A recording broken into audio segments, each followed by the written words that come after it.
Hello students, मैं हूं लोकेश राजपुरोहित और आज मैं आपके लिए लेके आया हूं फिर से वही एरर डिटेक्शन का जो सीक्वेंस आपके पास चल रहा है उसी के ऊपर कुछ एरर के क्वेश्चन आज मैं आपके लिए लेके आया हूं। आज जो क्वेश्चन हम डिस्कस करेंगे वो आर्टिकल के बेस पे एरर है। देखते हैं आर्टिकल के बेस पे आपके एग्जाम में कैसे कैसे क्वेश्चन बने हुए हैं। तो शुरू करते हैं आर्टिकल के बेस पे बनने वाले कुछ क्वेश्चन। तो हम 10 से 20 क्वेश्चन डिस्कस करेंगे और देखेंगे कि क्या क्या आपके पास क्वेश्चन आपके पास ऐसे रहे हैं जो आर्टिकल के बेस पे आए हुए हैं। तो अगर हम बात करें आर्टिकल के बेस पे एरर की, तो देखिएगा क्वेश्चन नंबर 1 आपके पास कुछ ऐसा है। इन्होंने बोला है कि in science the credit goes to a man who convinces the world, not to the man to whom the idea first occurs. अब ये आपके पास सेंटेंस दे रखा है। गौर से अगर देखोगे आप इस सेंटेंस को, तो इसका करेक्ट आंसर मेरे हिसाब से जो रहेगा, देखो पहले मैं आपको कॉन्सेप्ट बता देता हूँ। आर्टिकल द जो होता है वो हमेशा चीज़ों को या किसी व्यक्ति को डेफिनेट बनाने के लिए काम आता है। तो अगर आप गौर करोगे यहाँ पे, जैसे देखना कि in science the credit goes to the man, science के अंदर क्रेडिट उस व्यक्ति को जाता है, उस व्यक्ति को जाता है जिसने कन्वेंस किया वर्ल्ड को, उसको नहीं जिसके दिमाग में पहला आइडिया आया। तो उस व्यक्ति को, इसका मतलब यहाँ पे जो मैन है वो डेफिनेट है, और अगर डेफिनेट है तो यहाँ पे आर्टिकल अ नहीं आना चाहिए, इट शुड बी द। तो इसमें करेक्ट आंसर बनेगा पार्ट ए। और पार्ट ए की अगर हम बात करें तो इसमें अ मैन की जगह द मैन आएगा। यही आपका करेक्ट आंसर है क्योंकि इसको डेफिनेट बनाया जा रहा है। आगे बात करते हैं, नेक्स्ट क्वेश्चन आपके पास कौन सा है।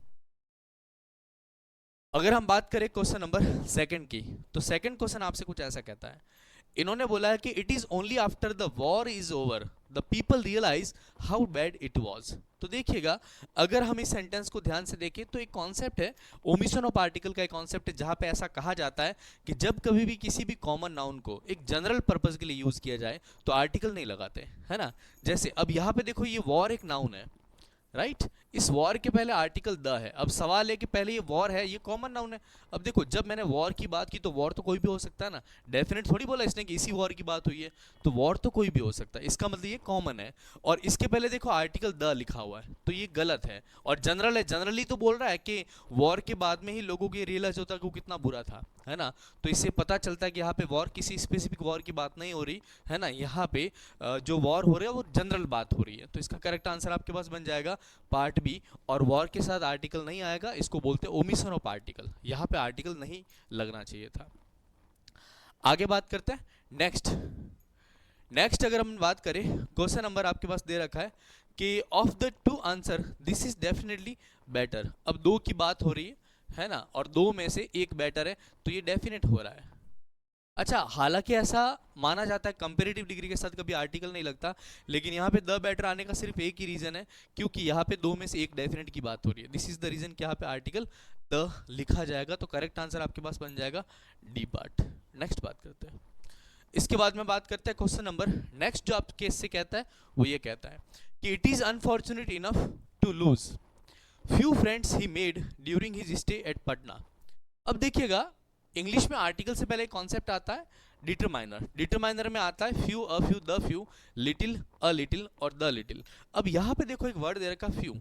तो पहले मैं इस सेंटेंस का, सॉरी, पहले मैं इस सेंटेंस का खाली एक बार ट्रांसलेशन आपको करके बता देता हूँ, देखते हैं मीनिंग कितना ठीक है इसका। इन्होंने बोला कि इतना दुर्भाग्यशाली था कि कुछ फ्रेंड जो उसकी स्कूल, उसके पटना में रहने के दरमियान बनाए थे, उनको खोना। तो देखो, अब यहाँ पे जो फ्यू दे रखा है वो नेगेटिव सेंस लेके आता है, मतलब नहीं के बराबर फ्रेंड जो उसने पटना में रहने के दरमियान बनाए थे। तो ये तो कैसे पॉसिबल है, कुछ तो फ्रेंड बनाए होंगे, मतलब ये नेगेटिव नहीं हो सकते, इट शुड बी पॉजिटिव। तो एक्चुअल में अगर अपन बात करें तो सेंटेंस कुछ ऐसा होगा, he is unfortunate enough to lose the few friend, जो भी फ्रेंड्स उसने पटना में रहने के दरमियान बनाए थे उनको खोना। तो ये पॉजिटिव रहेगा, तो मेरे हिसाब से यहाँ पे करेक्ट आंसर बन जाएगा द फ्यू, और डेफिनेट भी है। ठीक है, वही फ्रेंड जो पटना में रहने के दरमियान बनाए थे, ये कहना चाहता है। आगे बात करते हैं नेक्स्ट। अगर हम बात करें क्वेश्चन नंबर नेक्स्ट की, तो इन्होंने लिखा है there were a number of pretty girls in the party but it was Ragini who remain the centre of attraction. Definite बन रहा है, तो यहाँ पे अ नहीं आएगा, है ना। The centre of attraction will be your correct answer. तो इसका करेक्ट आंसर आपके पास बन जाएगा पार्ट डी, और यहाँ पे अ सेंटर ऑफ अट्रैक्शन की जगह आंसर बनेगा द सेंटर ऑफ अट्रैक्शन। चलिए आगे बात करते हैं। नेक्स्ट क्वेश्चन आपसे क्या कहता है। नेक्स्ट क्वेश्चन आपसे ये कहता है क्या कहता है कि ये कहता है कि I have been inform that doctor Sinha visit Patna the following month. इसमें मुझे कोई एरर आर्टिकल के बेस पे लग नहीं रही, तो इसका करेक्ट आंसर आप नो एरर लगा दो। सेंटेंस में किसी भी प्रकार की कोई मिस्टेक नहीं है। आर्टिकल को अगर ध्यान से देखो तो यहाँ पे द फॉलोइंग मंथ और वो लिखा जाता ही है ना, डेफिनेट इसलिए ऐसा होगा। चलिए आगे बात करते हैं। नेक्स्ट जो क्वेश्चन इन्होंने लिखा है वो ये लिखा है कि he is the best artist of the time but unfortunately, ये सुपरलेटिव डिग्री है ना, तो एक्चुअल में द लीस्ट आएगा क्योंकि सुपरलेटिव डिग्री के साथ आर्टिकल द आपके पास आता ही आता है। ये आर्टिकल के यूज से एरर है, आर्टिकल द। चलिए नेक्स्ट बात करते हैं। इसके बाद में अगर हम बात करें तो क्वेश्चन नंबर दे रखा है नेक्स्ट, इनमें इन्होंने लिखा है कि he said that he felt nervous because a friend of his had given him a very bad news. अच्छा, ऐसा मानते कि न्यूज वगैरह जो है ना, इसके साथ आपके पास आर्टिकल लिखा नहीं जाता। करेक्ट आंसर आपके पास बन जाएगा part D. So part D will be और correct answer. Very bad news लिखा जाएगा, अ वेरी बैड न्यूज नहीं लिखा जाएगा। चलिए नेक्स्ट बात करते हैं। इसके आगे अगर हम बात करें तो नेक्स्ट क्वेश्चन आपके पास कहता है कुछ ये कहता है I don't like that type of a man who does nothing but find out fault in others. तो देखो ये काइंड ऑफ दैट मतलब टाइप ऑफ, इस टाइप की जो भी वर्ड्स होते हैं उनके साथ आर्टिकल नहीं लगाया जाता। तो ये सेंटेंस कुछ ऐसा बनेगा, देखिएगा, I don't like that type of man. A man की जरूरत यहाँ पे नहीं है तो ये ओमिशन में जाएगा, यहाँ पे आर्टिकल की जरूरत एक्चुअल में नहीं थी। यही आपके पास आंसर बनेगा। चलिए इसके बाद में अगर अपन बात करें, नेक्स्ट क्वेश्चन आपके पास दे रखा है कुछ ऐसा। इन्होंने बोला है कि he claims to be a linguist but in reality he does not know even the ABC of linguistics. इसका आंसर मुझे लगता है नो एरर है। सेंटेंस में किसी प्रकार की कोई मिस्टेक मुझे दिख नहीं, तो करेक्ट आंसर आपके पास बन जाएगा नो एरर। ठीक है, आगे बात करते हैं। नेक्स्ट क्वेश्चन आपके पास कहता है, क्या कहता है कि the remedy lies in promoting values of humanism and democracy so as to combat the oncoming brand of fascism. The remedy lies in promoting, okay, actual में इसमें क्या होगा पता है, अगर आप इस सेंटेंस को ध्यान से देखोगे तो मेरे हिसाब से इसमें क्या हुआ पता है, दो चीजें इन्होंने यूज की है। देखो, the remedy lies in promoting values and humanism, ठीक है, एंड डेमोक्रेसी। तो एक्चुअल में क्या होता है, यह इनको डेफिनेट बनाने के लिए यहाँ पे जरूर लिखा जाएगा द वैल्यूज ऑफ ह्यूमनिज्म, जो भी ह्यूमनिज्म की वैल्यू है। तो मेरे हिसाब से इसका आंसर बनेगा आर्टिकल द, यहाँ पे लिखा जाएगा। डेफिनेट बना रहा है, नथिंग एल्स। चलिए आगे बात करते हैं। नेक्स्ट अगर अपन बात करें क्वेश्चन नंबर आगे की, तो वो आपसे कहता है कि when the house was set on the fire. अब एक्चुअल में क्या पता है, इंग्लिश में ऐसी कुछ फ्रेजेस होती है जिनके साथ आर्टिकल नहीं लगता और कुछ के साथ लगता है। तो वो क्या करता है, कुछ फ्रेजेस के साथ नहीं, जहां नहीं आना है वहां लगा देगा और जहां आना है वहां नहीं लगाएगा। तो अगर आप सेंटेंस को ध्यान से देखोगे तो इन्होंने लिखा when the house was set on the fire, तो set on fire, the fire नहीं लिखा जाएगा। इसका करेक्ट आंसर बन जाएगा बी। ऐसे और भी बहुत सारे वर्ड है ना। चलिए आगे बात करते हैं। बहुत सारी फ्रेजेज है जिनमें आर्टिकल नहीं लगता। नेक्स्ट बात करते हैं, a first step in a rational solution to any problem is the recognition of the fact that a problem exist. तो ये तो बहुत ही ईजी, अ फर्स्ट स्टेप नहीं होगा, जाहिर सी बात है, जैसे वहां पे द लिस्ट था तो यहाँ पे द फर्स्ट स्टेप हो जाएगा, ये संभव नहीं है। तो इसका करेक्ट आंसर आपके पास बन जाएगा पार्ट ए, है ना। ये एक एडजेक्टिव है जिसको हम बोलेंगे ऑर्डिनल एडजेक्टिव, है ना, तो उसके साथ आर्टिकल लगेगा। चलिए नेक्स्ट बात करते हैं।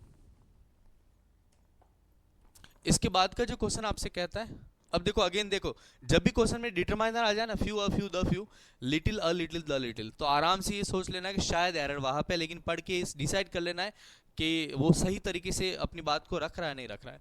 जैसे इसने बोला कि little knowledge of music that he possessed, जो भी कंप्यूटर का ज्ञान उसके पास था। अब ये तो बोल रहा नहीं के बराबर, तो अब कुछ तो होगा ना। मेरे हिसाब से इसका करेक्ट आंसर बनेगा ए पार्ट, और यहाँ पे द लिटिल आएगा। So the correct answer will be the little knowledge of music that he possessed proved to be a boon for him when he was utterly helpless is the correct answer। चलिए आगे बात करते हैं। Next question आपसे क्या कहता है, next question आपसे कहता है, ये कहता है कि don't talk to him he always remains in temper, नहीं इन अ टेम्पर। अभी थोड़ा टाइम पहले मैंने आपसे एक बात कही थी कि इंग्लिश में कुछ फ्रेजेज ऐसी होती है जिनके साथ आर्टिकल नहीं लगता। जैसे अभी सेट ऑन द फायर मैंने लिखा था वो रॉन्ग था, और कुछ फ्रेजेज ऐसी होती है जिसमें लगेगा, जैसे यहाँ पे लिखा है ना इन अ टेम्पर, इन अ हरी, है ना, इस टाइप के वर्ड्स होते हैं जिनमें आर्टिकल लगता है और वो नहीं लगाता, ये एरर बन जाती है। चलिए आगे बात करते हैं।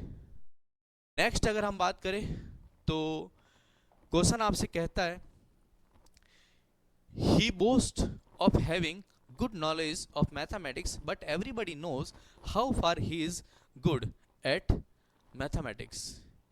He boasts of having a good knowledge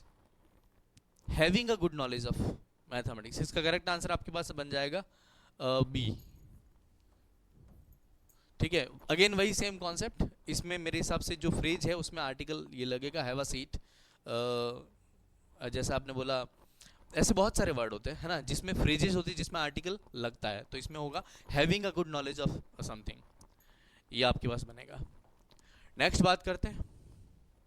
इसके बाद में अगर हम बात करें तो नेक्स्ट क्वेश्चन आपके पास दे रखा है कि these orders of the manager में put the lives of 2000 workers in a danger. अब यहाँ पे भी सेम ही कॉन्सेप्ट है, यहाँ पे इन अ डेंजर एक ऐसी फ्रेज है, ठीक है, जिसमें अ लिखना गलत है। इन डेंजर सीधा लिखा जाएगा खतरे में, तो इन अ डेंजर यहाँ पे लिखा नहीं जाएगा, तो इसका करेक्ट आंसर बन जाएगा डी। इसके बाद में बात करते हैं नेक्स्ट क्वेश्चन नंबर, आगे वाला जो है वो आपसे ये कहता है कि it was by a mistake, नाम से पता चल रहा है, अगेन वही सेम कॉन्सेप्ट, इसका करेक्ट आंसर बी बनेगा। बाय मिस्टेक लिखा जाएगा, बाय अ या बाय द मिस्टेक नहीं लिखते, ये वो फ्रेज है जिसमें आर्टिकल नहीं लगता। आपको ये फ्रेजेस पता होनी चाहिए, ठीक है ना, जिनके साथ आर्टिकल नहीं लगता। तो आप सर्च करोगे तो आपको बहुत सारी फ्रेजेस मिल जाएगी जिनके साथ बाय डिफॉल्ट आर्टिकल नहीं लगता और वो लगा लेता। एक बार इसको जरूर आप गो थ्रू करना, ये बहुत अच्छी एरर होती है जो आपके एग्जाम में बनती है। ठीक है, चलिए आगे बात करते हैं। नेक्स्ट अगर हम बात करें question number, I inspired him to take heart, same concept, इसमें भी ये फ्रेज ऐसी है जिसमें आपके पास आर्टिकल की जरूरत नहीं है और इन्होंने लगा दिया है, तो जाहिर सी बात है इसका करेक्ट आंसर आपके पास बन जाएगा B part, to take heart होगा, द हार्ट नहीं लिखा जाएगा। राइट, आगे बात करते हैं। नेक्स्ट अगर हम बात करें तो इन्होंने लिखा है कि in my opinion it is not failures that have made him lose the heart, same concept।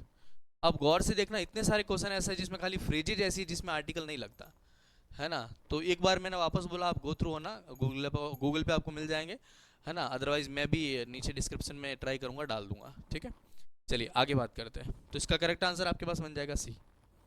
अगर हम थोड़ी और आगे बात करें तो नेक्स्ट इन्होंने लिखा है, ओके, तो ये आपके पास सारे के सारे क्वेश्चन थे on the basis of article. I tried के 20 क्वेश्चन मैं आपके सामने रखूं, तो आई होप आपको आर्टिकल के बेस पे कैसे कैसे एरर बनती है वो आपको समझ में आया होगा।